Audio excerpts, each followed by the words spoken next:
आप देखो आजकल हम लोग स्वाभिमान की बात करते हैं, सेल्फ रिस्पेक्ट की बात करते हैं। स्वाभिमान पे ज़ोर ज़ोर से चर्चा हो रही है, टीवी पे, न्यूज़पेपर पे, व्हाट्सएप पे, यहाँ वहाँ बहुत ज़्यादा स्वाभिमान पे चर्चा हो रही है। देखो स्वाभिमान जो होती है ना, वो आत्मा का क्वालिटी होती है, आत्मा का फ्रेगनेंस होता है, आत्मा की एट्रीब्यूट होती है। और स्वाभिमान जो होता है ना, हर इंसान के अंदर की क्वालिटी होती है और सब इंसान में देखो इक्वली पाया जाता है।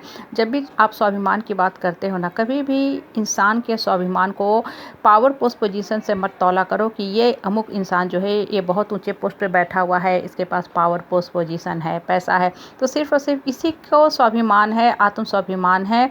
और इसी के आत्म स्वाभिमान की हम लोग को कदर करनी है। और बाकी जो लोग हैं मेहनत मशक्क़त करते हैं, जिसको हम बहुत ही आसानी से छोटा लोग कह देते हैं, नीच लोग कह देते हैं, शूद्र लोग कह देते हैं, इसके स्वाभिमान नहीं है, ये सरासर गलत है। देखो जब भी हम स्वाभिमान की बात करते हैं ना, स्वाभिमान जो होता है ना, इंसान का इंटरनल क्वालिटी होता है। इसलिए हर इंसान के स्वाभिमान का इक्वल मान सम्मान दो।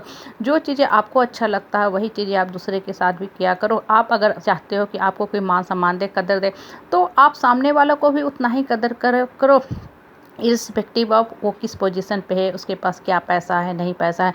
देखो जो इंसान पोजीशन पे बैठा रहता है, हम पूछना चाहेंगे कि आपने पैसा तो अक्वायर कर लिया, अच्छी बात है, करना चाहिए, लेकिन आपके पैसे का हिसाब क्या है? आपने अपनी जो सैलरी है उससे ज़्यादा पैसा कहाँ से आप कमा रहे हो?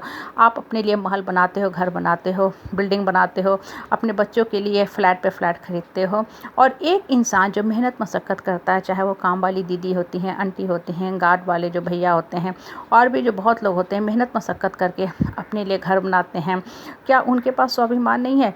आप भ्रष्टाचार में लिप्त हो, गलत ढंग से पैसा कमा रहे हो और आपके पास स्वाभिमान है। और बहुत ही अच्छे से लोग ऐसे लोगों की चापलूसी भी करते हैं, क्योंकि जो समाज में, परिवार में, परिवेश में जहाँ हम रहते हैं ना, होता क्या है कि हमें दूसरे के सर्टिफिकेट पे जीने की आदत हो जाती है। हम सोचते हैं कि ये लोग के पास चूँकि पावर पोस्ट पोजीशन पैसा है, अगर हम इनसे मिल के नहीं रहेंगे तो हमें सर्वाइव करना दूभर हो जाएगा। इन द मीन टाइम होता क्या है कि जो लोग गलत ढंग से काम करते हैं, इनका ईगो और सुपर ईगो और बढ़ता जाता है।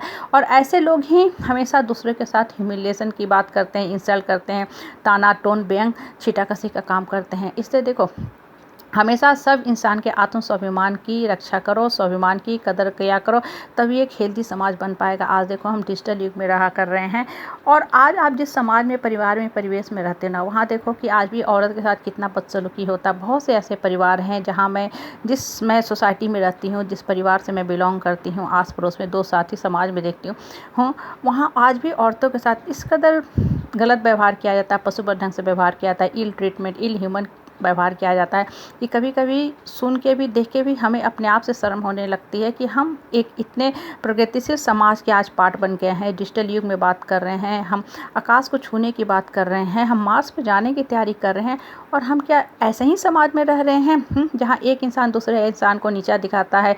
अपने ब्लड तक को लोग नीचा दिखाने में पीछे नहीं हटते हैं। और सबसे बड़ी बात यहाँ पूछना चाहूँगी मैं सबसे कि सामान देखो मार्केट में बिकती है ना, तो MRP से ज़्यादा रेट पे कभी भी नहीं बिक सकती है। बच्चे भी जो मार्क्स लाते हैं ना, हायर लिमिट, मैक्सिमम लिमिट से कभी भी ज़्यादा नहीं ले सकते हैं। तो आप जो पैसा कमा रहे हो, आपकी सैलरी से ज़्यादा आप कहाँ से कमा रहे हो कि आप इतने सारे फ्लैट पे फ्लैट खरीद रहे हो? कहने का तात्पर्य होता है कि जो इंसान गलत ढंग से पैसा कमा रहा है उसके पास स्वाभिमान है, वो बड़ा है क्योंकि बड़ी गाड़ी है, सब कुछ है। और एक इंसान जो मेहनत कर रहा है, ट्यूशन पढ़ा रहा है, डेंटिंग पेंटिंग के काम में लगा हुआ है, कुकिंग का कोर्स सिखा रहा है, कुछ और काम में संलिप्त है, किसी क्रिएटिव काम में लगा हुआ है, लिखाई पढ़ाई के काम में लगा हुआ है, मतलब जो मेहनत मशक्क़त करके 24 घंटे काम कर रहा है, ईमानदारी से जीवन जी रहा है, उस इंसान को हम कह देते हैं कि भाई ये छोटा है, इसको तो स्वाभिमान नहीं है, इसको मतलब हम गलत बात बोलने में भी पीछे नहीं हटते हैं, उसके ऊपर तुरंत ही एक प्राइस टैग का लेवल लगा देते हैं कि ये तो इंसान छोटा है, उस पर व्यंग कस देते हैं, छीटाकशी कर देते हैं, उस पर सार्केस्टिक लैंग्वेज का इस्तेमाल करते हैं, जो सरासर गलत है। देखो कभी भी किसी भी इंसान के ना आत्म स्वाभिमान को ठेस मत पहुंचाया करो, क्योंकि जब आप आत्म स्वाभिमान को ठेस पहुंचाते हो ना, तो उसके आत्मा पे, मन पे एक स्कार बनता है, और माइंड जो होता है ना, एक मेंटल ट्रॉमा में चला जाता है। वो इंसान जो होता है हमेशा डर और फियर में जीने लगता है, मन में कई तरह के विकार उसके अंदर जन्मने लगते हैं, पनपने लगते हैं, और उस इंसान का जो ओवरऑल पर्सनालिटी होता है, माइंड होता है, वो डैमेज होता है। बहुत ही मज़े से कह देते हैं, अरे तुम्हारी औकात क्या है, तुम तो छोटे आदमी हो। बहुत सी गलत बातें हम कहते हैं, लेकिन ये सब बोलने के पहले, शब्द का इस्तेमाल करने के पहले एक बार ज़रूर अपने मन से बात करना चाहिए, मन से सोचना चाहिए, क्या हम जीवन के खुद सही पथ पे हैं? खुद से हर इंसान को पूछना चाहिए कि मैं जीवन का जो कर्म कर रहा हूँ वो सही कर रहा हूँ कि नहीं कर रहा हूँ? मैं जो पैसा कमा रहा हूँ, मैं जिस पोजीशन पे हूँ, उस पोजीशन का क्या सही ढंग से इस्तेमाल कर रहा हूँ? और हमेशा सबके मान सम्मान की इक्वल रक्षा किया करो।